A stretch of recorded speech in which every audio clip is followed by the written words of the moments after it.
Donc là, nous en sommes au TP laser. La première partie du TP va permettre de déterminer la longueur d'onde de notre laser hélium-néon. La deuxième partie du TP, connaissant la longueur d'onde du laser, on va pouvoir remonter à la taille d'un petit objet qui est la période du réseau. Dans un premier temps, on va devoir étalonner l'oculaire afin de déterminer la périodicité de notre réseau coarse grating. Pour étalonner, je vous rappelle, c'est ce que nous avons fait au semestre 1. Nous avons une mire qui comporte 100 divisions et qui fait en tout 1 mm.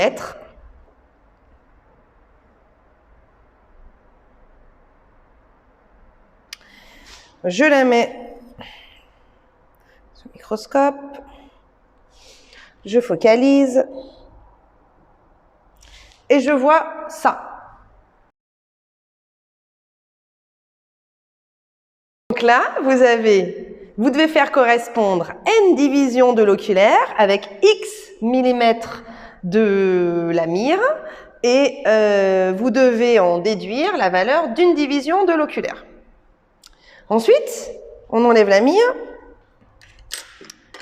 Et puis, on va regarder ce qu'est un réseau. Donc là, c'est un réseau de fentes. C'est-à-dire qu'il va y avoir une partie qui va laisser passer la lumière et puis une autre partie qui ne va pas laisser passer la lumière. Donc, je regarde. Voilà. Donc là, vous voyez ça. Cette figure-là, donc le réseau, vous voyez qu'il est composé d'une alternance de bandes noires et de bandes blanches. Vous devez déterminer quel est le motif qui se répète et quelle est la distance du motif qui se répète. Une fois que vous avez fait ça, on peut placer le réseau devant le laser. Donc ça, c'est un laser à gaz, un laser hélium-néon. Vous pourrez regarder sur Internet la valeur théorique de la longueur d'onde émise par le laser hélium-néon. Donc là, vous voyez que le réseau va diffracter la lumière. Et là, vous avez accès à des tâches de diffraction. Vous devez déterminer l'ordre 0, c'est-à-dire la tâche centrale, la tâche pour laquelle vous avez la luminosité la plus intense.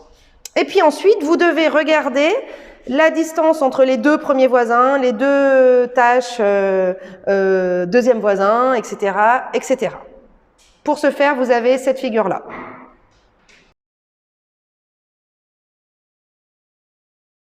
Connaissant la distance entre les tâches de diffraction à différents ordres, connaissant la périodicité du réseau que vous aurez calculée à partir de votre étalonnage, connaissant la distance grand D, donc celle-ci, qui est de 142 cm, vous pouvez remonter à la longueur d'onde du laser grâce à la formule que vous trouvez dans le fascicule. Maintenant, connaissant la longueur d'onde du laser, vous allez pouvoir remonter à la périodicité d'un autre réseau, de ce réseau-là, que vous ne pouvez pas déterminer à l'aide du microscope parce que la périodicité est vraiment très petite. Donc, ce qu'on va faire, on va regarder la distance entre les tâches de diffraction et on va pouvoir remonter à la périodicité du réseau. Alors, là, je me mets à une distance de 15 cm.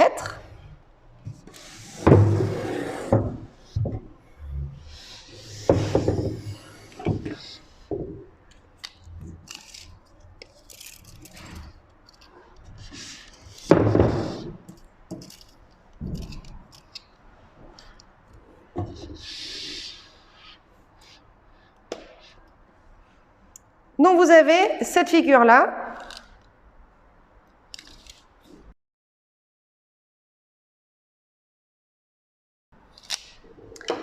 Et donc, connaissant la longueur d'onde du laser et la distance entre les tâches de diffraction et la distance grand D de 15 cm, et ben vous pouvez remonter à la périodicité du réseau.